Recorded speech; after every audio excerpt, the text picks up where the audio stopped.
চট্টগ্রাম বন্দরটা হলো বাংলাদেশের অর্থনীতির হৃৎপিণ্ড। এই হৃৎপিণ্ড যদি দুর্বল হয়, তুমি ডাক্তার বৈদ্য সবকিছু আনো, মেরামত হবে, কিন্তু চলে না। ছোট্ট একটা হৃৎপিণ্ড, তার মধ্যে হলো রোগাক্রান্ত। এই হৃৎপিণ্ডকে তুমি যত ঠেলাঠেলি করো, ভিতরে বেশি রক্ত সঞ্চালন হবে না। চট্টগ্রাম বন্দর আমার কাছে কোনো অপরিচিত জায়গা না, যেহেতু এখানেই বড় হয়েছি।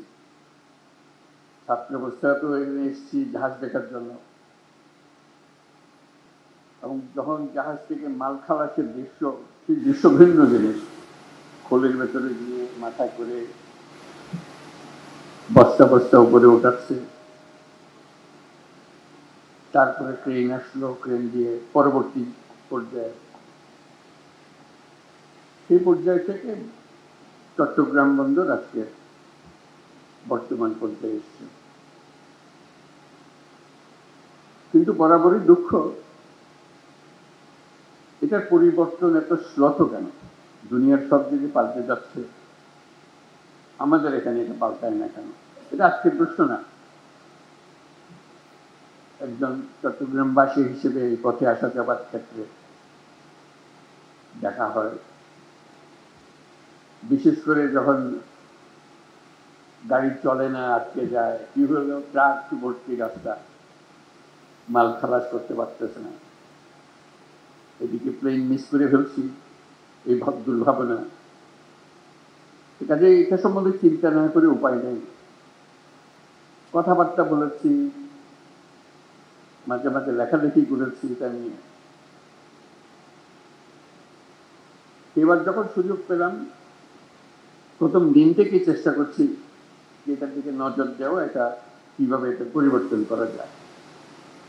তার জন্য প্রথম দায়িত্ব দিলাম লুৎফর সিদ্দিকীকে, যেটা তোমার দায়িত্ব, যেমনি পারো মারিয়ে ধরে যাই করে পারো এটাকে সোজা করতে হবে, এটাকে একটা সত্যিকার বন্দর হিসেবে তৈরি করতে হবে।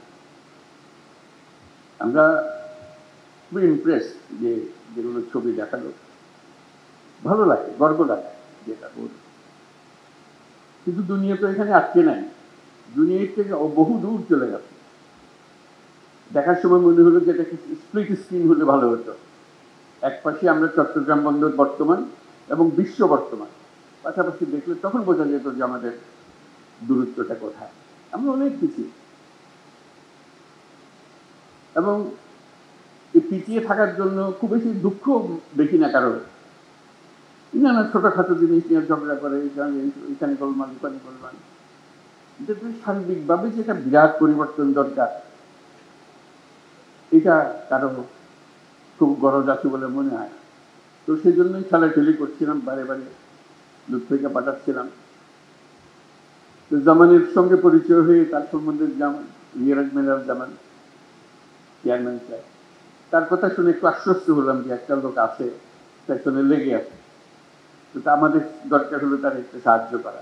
তারপর সাকাওয়াতকে বললাম যে আমি এক কিছু শুনতে চাই না, সব এটার পেছনে থাকো, এটা অমুক তারিখের মধ্যে এগুলো সব দিয়ে দিতে হবে বন্দর ব্যবস্থাপনার যারা পৃথিবীর সেরা যারা, তাদের হাতে দিয়ে দিতে হবে, যেভাবেই হোক।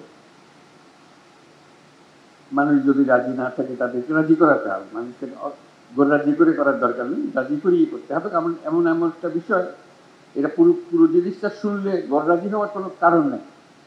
সবাই চায় এটার ভালো হোক, না বুঝার কারণে এটা মনে হলো যে না আমার ক্ষতি হবে, ওইটা হলে ভালো হবে না, ওটা তো আমাদের ছিল, খেতে কেন দিচ্ছেন, এসব কথা আছে। যখন দেখবো যে না এটা সবার জন্য ভালো হবে, তাহলে আমার আপত্তি নেই। তো আসার আগে আবার পাঠালাম আশিককে, যে যাওয়া একটু ব্যাখ্যা করা সবার কাছে যে আমরা কি করতে চাচ্ছি, কেন চাচ্ছি। সেও চেষ্টা করলো। আমার এই চিন্তাটার কারণটা হলো, বাংলাদেশের অর্থনীতি যদি পাল্টাতে হয়, পাল্টাতে হবে, এটা হয় এর অবকাশ নেই, আমাদেরকে পাল্টাতে হবে। কারণ চট্টগ্রাম বন্দর হলো ভরসা। এটাকে বাদ দিয়ে বাংলাদেশের অর্থনীতি নতুন কোনো পাতা, নতুন কোনো অধ্যায়ে প্রবেশ করার কোনো সুযোগ নেই। এই পথ খুলে দিলে বাংলাদেশের অর্থনীতির পথ খোলে। এই পথ না খুললে বাংলাদেশের অর্থনীতি যতই লাফালাফি করো, ঝাপাঝাপি করো, কিছু হবে না। তুমি একজনকে বোঝাচ্ছিলাম যেটা কেন আমি এরকম মনে করছি। আমাদের চট্টগ্রাম বন্দরটা হলো বাংলাদেশের অর্থনীতির হৃৎপিণ্ড। এই হৃৎপিণ্ড যদি দুর্বল হয়, তুমি ডাক্তার বৈদ্য সবকিছু আনো, মেরামত হবে, কিন্তু চলে না। ছোট্ট একটা হৃৎপিণ্ড, তার মধ্যে হলো রোগাক্রান্ত। এই হৃৎপিণ্ডকে তুমি যতই ঠেলাঠেলি করো, ভিতরে বেশি রক্ত সঞ্চালন হবে না। এই যদি আমরা একমত হই যে বাংলাদেশের অর্থনীতির হৃৎপিণ্ড হলো চট্টগ্রাম বন্দর, তাহলে ওটার যে সাইজের বন্দর আছে, যে সাইজের হৃৎপিণ্ড আছে, ওই সাইজের চলে না। এই হৃৎপিণ্ড বিশ্ব সাইজের হৃৎপিণ্ড করতে হবে, তাহলে এটা পাম্প হবে, সেটা সারা বাংলাদেশ জুড়ে সেটা সচল হবে। এখান থেকে অর্থনীতি সচল হয়ে না তার নারী দিয়ে উপরের দিকে যাবে, সারা দেশ জুড়ে ছড়িয়ে যাবে, আবার সারা দেশের জিনিস এখান দিয়ে বিদেশে চলে যাবে। এটি হলো হৃৎপিণ্ডের কাজ, এটি হলো বন্দরের কাজ। বন্দর আরো আছে, কিন্তু এটা হলো একেবারে কেন্দ্রীয়, সবচেয়ে বড় যে জিনিসটা। এখান থেকে সমস্ত কিছু নিয়ন্ত্রিত হবে। কাজে আমরা বললাম যে পৃথিবীর সারা বন্দর ব্যবস্থাপক যারা আছে তাদেরকে ডাকো। দেখলাম যে আগেই ডাকা হয়ে গেছে, কিন্তু কাজটা হচ্ছে না। আমি বারে বারে সবার কাছে আবেদন করছি, এটা তাড়াতাড়ি করে হবে। যত দিন যাবে আমরা এই হৃৎপিণ্ডকে আর ওইভাবে স্থাপন করতে পারবো না। আমাদের যে সুযোগ আছে, এই সুযোগে আমরা হৃৎপিণ্ডকে ওই সাইজের, যে সাইজে আমরা কল্পনা করি বাংলাদেশের অর্থনীতি দাঁড়াবে, বাংলাদেশের ভবিষ্যৎ পরিবর্তন হয়ে যাবে, এটা পরিবর্তন না করে বাংলাদেশের কোনো অর্থনৈতিক পরিবর্তন সম্ভব না। কাজে আমাদের কাছে এটা পেছনে যেতে হবে। এবং তার সঙ্গে আবার যোগ করলাম, এটা শুধু হৃৎপিণ্ড বাংলাদেশের জন্য না, আশেপাশের দেশগুলোর সঙ্গে সংযুক্ত। যে কারণে নেপালের কথা বললাম, ভুটানের কথা বললাম, সেভেন সিস্টার্সের কথা বললাম, সবার জন্য হৃৎপিণ্ড একটাই। নেপালের জন্য হৃৎপিণ্ডই নেই, কাজে আমাদের হৃৎপিণ্ড দিয়ে তাকে চালতে হবে। আমরা তাকে সেই সংযুক্ত করতে চাই, এটা আমাদেরও লাভ, তাদেরও লাভ, আমাদেরও লাভ। এটা এমন নয় যে তাদের মেহেরবানি করি, মেহেরবানি বিষয় না। এই হৃৎপিণ্ড যদি সংযুক্ত হয়, সেও লাভবান হবে, আমরাও লাভবান হব। ভুটান যদি এটার সঙ্গে সংযুক্ত হয়, সেও লাভবান হবে, আমরাও লাভবান হব। সেভেন সিস্টার যদি এটার সঙ্গে সংযুক্ত হয়, তারাও লাভবান হবে, আমরাও লাভবান হব। এই হৃৎপিণ্ডকে বাদ দিয়ে চললে যারা এটাতে বাদ দেবে তারা ক্ষতিগ্রস্ত হবে। রক্ত সঞ্চালন হবে না সেখানে, অর্থনীতি সঞ্চালন হবে না সেখানে।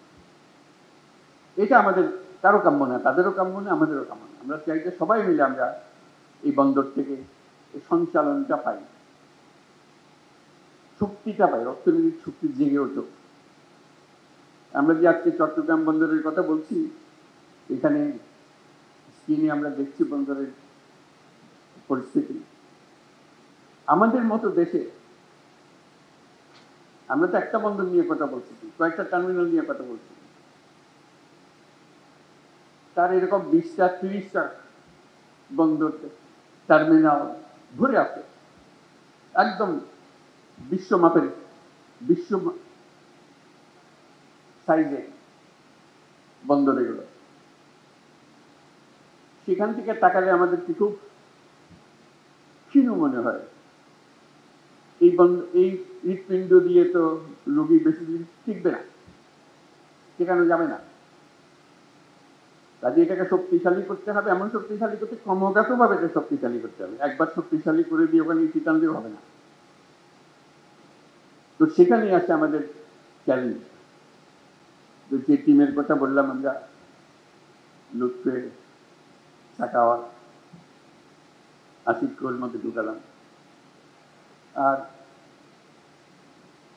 যারা এখানে বন্দর কর্তৃপক্ষ, চেয়ারম্যান, তারা সবাই মিলে একটা বড় টিম, যেটা এই পরিবর্তনকে সম্ভব করে।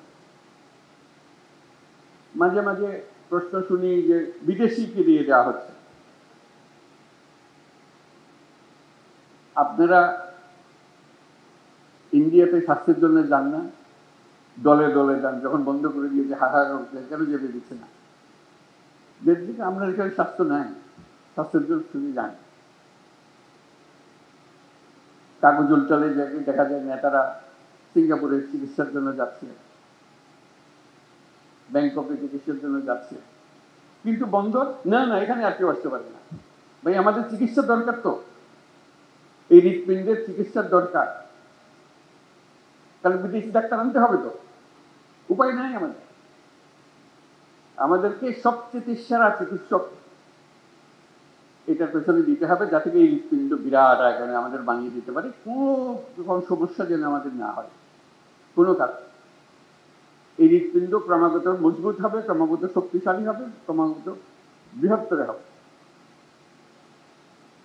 সেটার নামই তো হলো জাতি।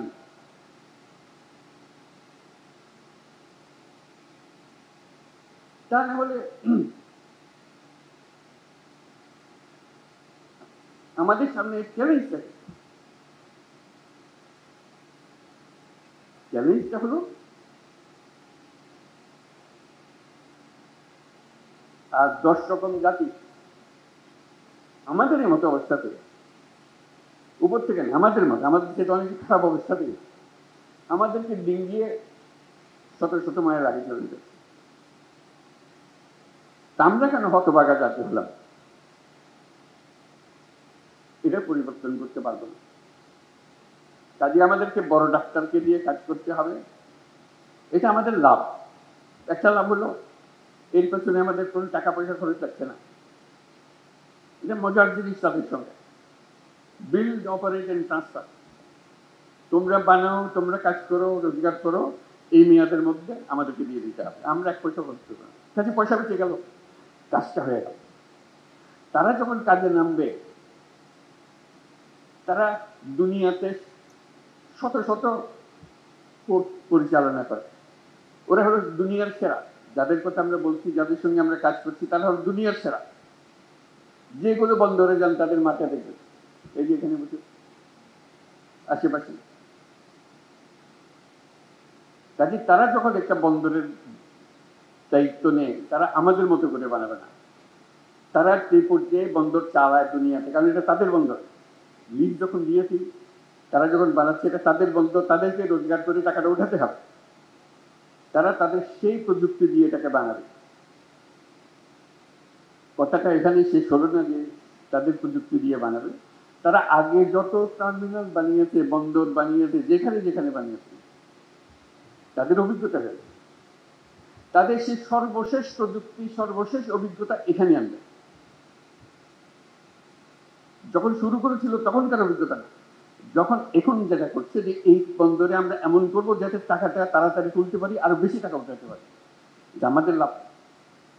তোমরা যন্ত্রটা বানিয়ে দিয়ে গেলে, আমরা এটা চালাবো এখান থেকে, তোমাদের মেয়াদ যখন শেষ হয়ে যাবে। আমাদের টাকা লাগলো না, আমাদের অভিজ্ঞতা লাগলো না, তাদের অভিজ্ঞতা দিয়ে শুরু হলো।